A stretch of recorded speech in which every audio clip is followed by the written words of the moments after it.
Hello everyone, welcome to a tutorial on how to use the hair tool in Blender. Here I've created a simple scene. Let's hop into particle edit mode. By default, the comb brush is selected, just as indicated by its name. This brush is used for combing guides. We can comb the guides in any direction and shape them as per needs. Under View here, check the tool settings and use C radius. Press its hotkey F, drag the mouse, and you can adjust the size of the brush. Then here is Strength, which allows us to set the strength of the brush effect. With Deflect Emitter on, we can set the distance to keep between the guides and the emitter. The default distance is 0.25. Let's comb the guide and see how it works out. Zoom in for a closer look. Just now we brushed the guides with great strength, but none of them passed through the emitting mesh. That's exactly what Deflect Emitter does, preventing the guides from penetrating the emitter. When we're making the hair of fluffy animals like rabbits, it's better to make the distance greater. As you can see, the combed guides are at a greater distance from the emitter, and the hair is more fluffy. If we turn off Deflect Emitter, we can make the guides very close to the emitting mesh and even have some move through it. Enter into Wireframe mode, and you find the guides can get further inside the mesh. Normally, that's not what we want, so we usually have Deflect Emitter on. As for the distance, 0.25 is proper in most cases, so we can comb the guides with no worries.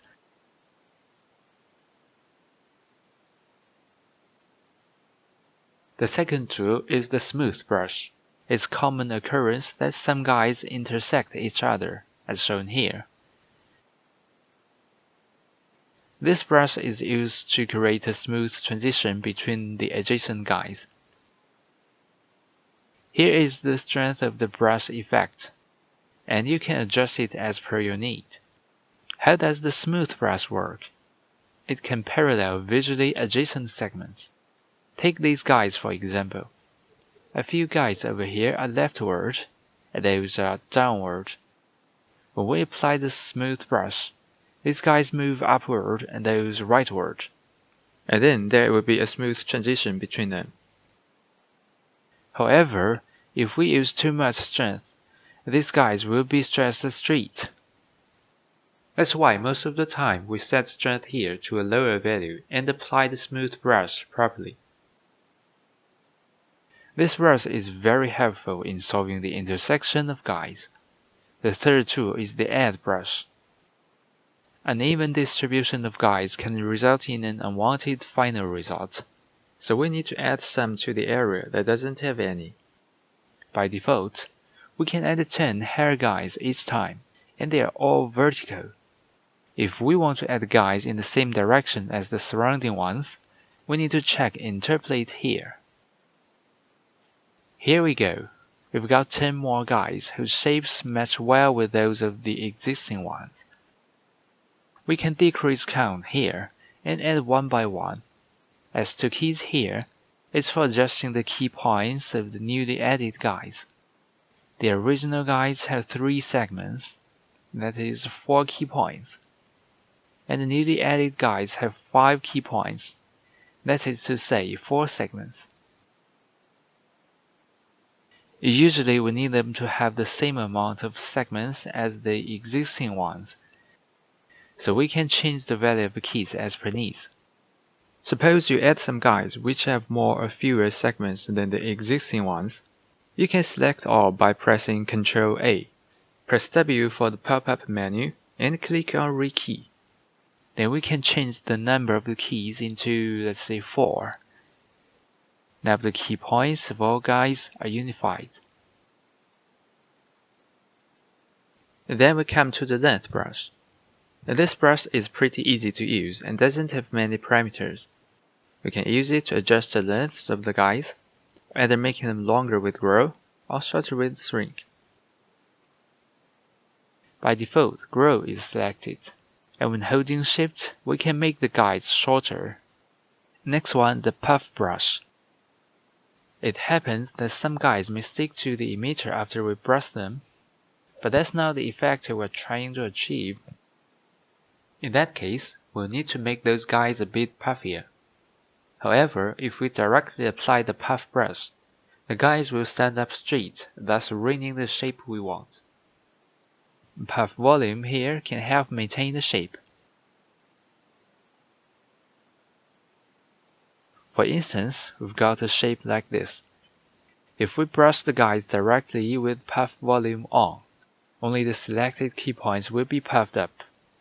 Let's select the roots. Hold down Ctrl and plus on the numpad to select all that you want to puff up. See, the guides are fluffy and the shape is still there. Hold down Shift while combing. The guides will get closer to the emitter. The next tool is Cut. With the cut brush, we can cut down the length of the hair. Please note the difference between its function and that of the length brush. Wherever the cut brush goes, the hair there is trimmed, while the length brush makes the hair shrink in proportion, so the cut brush is for making a neat fringe of guides. We seldom use this tool to shorten the guides, because the hair, especially animals' hair, is barely as neat as this. But the cut brush can do something that the length brush cannot. That is, remove certain guides. As you can see, these guides disappear, and even their roots are gone, so we can use this brush to delete unwanted guides. The last tool here is Weight. The Weight brush mainly is used to create soft body animations. All these key points in blue are subjected to the animation.